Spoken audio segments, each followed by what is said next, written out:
पृथ्वी की उत्पत्ति। आज हम उस रहस्यमयी सफर की बात करेंगे जिसने इस नीले ग्रह को जन्म दिया। एक ऐसा सफर जो लगभग 4.5 अरब साल पहले शुरू हुआ था। यह है हमारी पृथ्वी की कहानी और इस वीडियो में हम जानेंगे कि कैसे इस ब्रह्मांड में जीवन के लिए सबसे उपयुक्त ग्रह का निर्माण हुआ। सीन 8, ब्रह्मांड का जन्म। पृथ्वी की कहानी की शुरुआत होती है बिग बैंग से।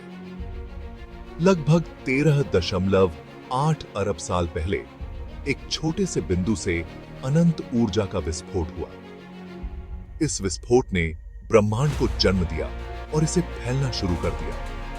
इस प्रक्रिया में गैस और धूल के विशाल बादल बनने लगे जिन्हें नेबुला कहा जाता है। सीन 3, पृथ्वी का प्रारंभिक रूप। पृथ्वी का शुरुआती रूप आज की पृथ्वी से बिल्कुल अलग था। यह एक धधकता हुआ आग का गोला था। ज्वालामुखी हर जगह फट रहे थे और पृथ्वी की सतह पर कोई ठोस जमीन नहीं थी। यह अत्यंत गर्म और उथल-पुथल भरा समय था।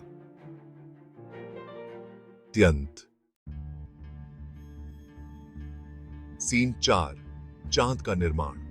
इसी बीच एक विशाल ग्रह जिसका नाम थियोया था पृथ्वी से टकराया। इस टक्कर के बाद पृथ्वी से एक बड़ा हिस्सा टूटकर अंतरिक्ष में बिखर गया। ये टुकड़े समय के साथ आपस में मिलकर हमारे चंद्रमा का निर्माण करते हैं।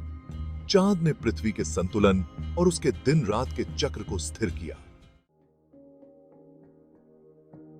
सीन 5, पानी का आगमन और महासागरों का निर्माण। टक्कर के बाद भी पृथ्वी पर जीवन के लिए उपयुक्त स्थितियां नहीं थीं, लेकिन धीरे धीरे उल्का पिंडों और धूमकेतुओं के साथ पानी पृथ्वी पर आया। ये उल्का पिंड बर्फ से भरे हुए थे और उनके गिरने से पृथ्वी पर पानी जमा होने लगा। समय के साथ यही पानी महासागरों में बदल गया। अब हमारे पास महासागर थे और इनमें जीवन की शुरुआत होने वाली थी। वैज्ञानिकों का मानना है कि जीवन की शुरुआत छोटे छोटे सूक्ष्म जीवों से हुई थी। ये सूक्ष्म जीव समुद्र की गहराई में उत्पन्न हुए, जहां सूर्य की किरणें नहीं पहुंचती थीं। यहीं से पृथ्वी पर जीवन का पहला कदम उठाया गया। समय के साथ पृथ्वी ने खुद को एक सुंदर और जीवंत ग्रह में बदल दिया। आज यहां जीवन के विभिन्न रूप पनपते हैं। पानी, हवा, जमीन, सब कुछ पूरी तरह संतुलित है। यह एक ऐसा ग्रह है जहां जीवन की जटिलता और विविधता देखने को मिलती है।